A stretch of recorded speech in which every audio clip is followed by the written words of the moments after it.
Bonjour à toutes et tous. J'aimerais commencer par une phrase de Montesquieu. Aujourd'hui, nous recevons trois éducations contraires, celle de nos pères, celle de nos maîtres et celle du monde. Ce que nous dit la dernière renverse toutes les idées des premières. Je pense que cette citation Montesquieu est très explicite pour ce qui se passe de nos jours. Je viens d'entendre le président parler de ressources à préserver, de sobriété, de prise de conscience par rapport aux enjeux notamment climatiques et environnementaux. Et il est évident que nous devons tirer toutes les leçons de celles que nous dicte, je dirais, le monde en règle générale et notre environnement en particulier. Alors pourquoi nous allons donc vous présenter notre stratégie zéro déchet pour la métropole. Et dans un premier temps, ce que j'aimerais, c'est pouvoir vous expliquer pourquoi. Elle est d'une absolue nécessité. La première, c'est une politique, évidemment, qui est une politique de rupture par rapport à celle que nous avons pu voir être mise en place les décennies précédentes. Cette politique de rupture, si vous le permettez, n'a pas de plan B.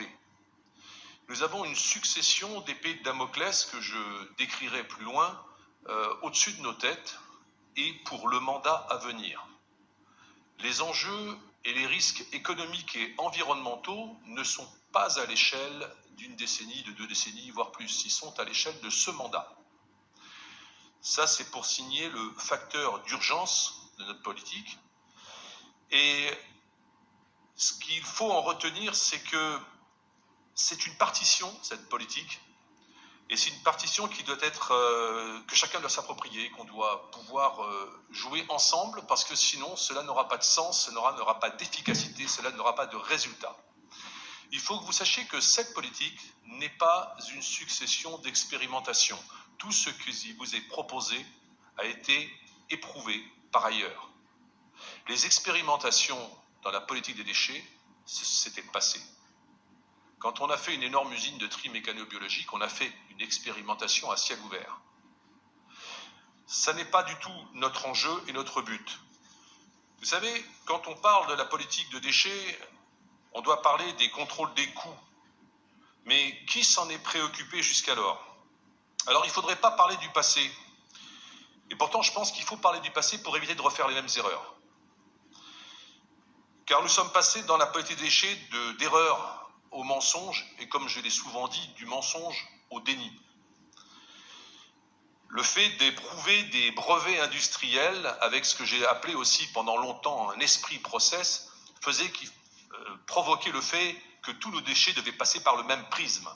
Notre politique est extrêmement multiple et vous verrez dans sa déclinaison qu'elle offre une multiplicité d'options qui est assez considérable, toutes dans le sens d'une optimisation économique, de l'enjeu environnemental et du respect de l'enjeu sanitaire et social.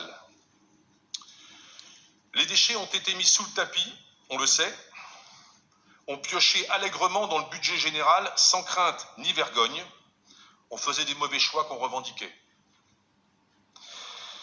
Maintenant, j'ai conscience d'une chose, c'est que notre politique se heurte à une première résistance. C'est la résistance de ceux qui veulent que rien ne change. Comme je l'ai déjà dit, ceux qui veulent que rien ne change ont déjà eu un mandat en termes de déchets, c'était le précédent. Maintenant, nous allons changer la donne, nous allons modifier jusqu'à nos outils industriels, car jusqu'à présent, la clé de voûte de notre système de déchets, c'était l'usine améthyste. Or, le mal était incurable parce qu'il était dans le remède même. Il était dans la solution qu'on avait cru trouver à notre problématique des déchets. Si je vous dis qu'il n'y a pas de plan B, c'est pour tout de suite clarifier une situation. Ce sujet étant depuis trop longtemps sous le tapis, il se prête plus que tout autre aux préjugés et aux présupposés. Là, on pourrait citer Rousseau, la plupart des avis sont fondés sur des préjugés. Dans le domaine des déchets, c'est le cas. Et certains pourraient penser que cette politique a une alternative. On pourrait très bien mettre à nouveau un incinérateur. On pourrait très bien développer une filière qu'on appelle maintenant CSR. c'est-à-dire une filière déguisée d'incinération. On brûle les plastiques pour faire des chaufferies. Je veux que vous sachiez que ces options n'en sont pas. Elles présentent le même type d'impasse qu'a présenté Améthyste en son temps, en 2008. Donc ce n'est pas dans cette direction qu'il faut que notre métropole s'engage. Notre métropole doit s'engager sur une politique radicalement différente. J'aimerais déjà fixer, parce que cette politique est très complexe, mais pour vous montrer le niveau de gabegie. Nous avons un exemple simple, 12 000 tonnes de verre encore, dans notre poubelle grise. Si nous arrivions à extraire 5 000 tonnes sur ces 12 000, c'est un pari qu'on peut relever. Si 5 000 tonnes de ces bouteilles de verre qui étaient mises dans des points d'apport volontaires, au lieu de se retrouver dans les bacs gris, nous économiserons chaque année 2 millions d'euros sur le traitement. Il faut qu'on se représente à chaque fois ce que représente en coût économique la transformation d'un geste civique qui est de ne pas jeter son verre, notamment dans la poubelle grise. Bien sûr, tout l'enjeu que nous avons, c'est de donner tous les moyens à chacun de pouvoir effectuer tous ces gestes de tri dont nous reparlerons. J'aimerais tout d'abord revenir rapidement sur l'absolue nécessité. Je vous ai parlé d'épées de Damoclès successives. Damoclès en avait qu'une au-dessus de sa tête, nous on en a plusieurs. Alors autant les évoquer, autant les regarder en face, puisque je vous ai le dit, ça va se passer sur ce mandat. Il y a une équation économique qui est intenable. L'équation économique de ce mandat va être basée sur deux flambées. La flambée des tonnages et la flambée des coûts. La flambée des tonnages, parce que nous allons prendre 25 000 nouveaux habitants avant la fin du mandat. 25 000 nouveaux habitants, c'est 12 à 15 000 tonnes de déchets en plus. Et nous allons avoir la réforme, celle dite du socle commun. C'est-à-dire on va payer l'addition de l'échec d'Améthyste, depuis longtemps dénoncé, pour ceux qui ont suivi notamment nos actions. Et cette sanction, ça peut être 40 000 tonnes de compost OMR qui sort actuellement et qui devra aller en décharge. La flambée des coûts, des tonnages, c'est donc 15 000 tonnes, mais c'est aussi des 40 000 tonnes. Et ça n'arrive à aucune autre métropole que la nôtre sur ce mandat. Gardons en tête la flambée des tonnages. Passons à la flambée des coûts. La flambée des coûts, c'est l'augmentation du prix des exutoires. Les exutoires, c'est-à-dire la décharge et l'incinération, sont de plus en plus contraints. Autrement dit, les prestataires montent les prix. Et cette flambée à la renégociation de tous les contrats pour la mise à l'enfouissement ou à l'incinération va flamber dans ce mandat. Flamber des coûts pour les exutoires. Mais ça n'est pas tout. La TGAP va flamber. L'État étrangle les collectivités en fin de chaîne.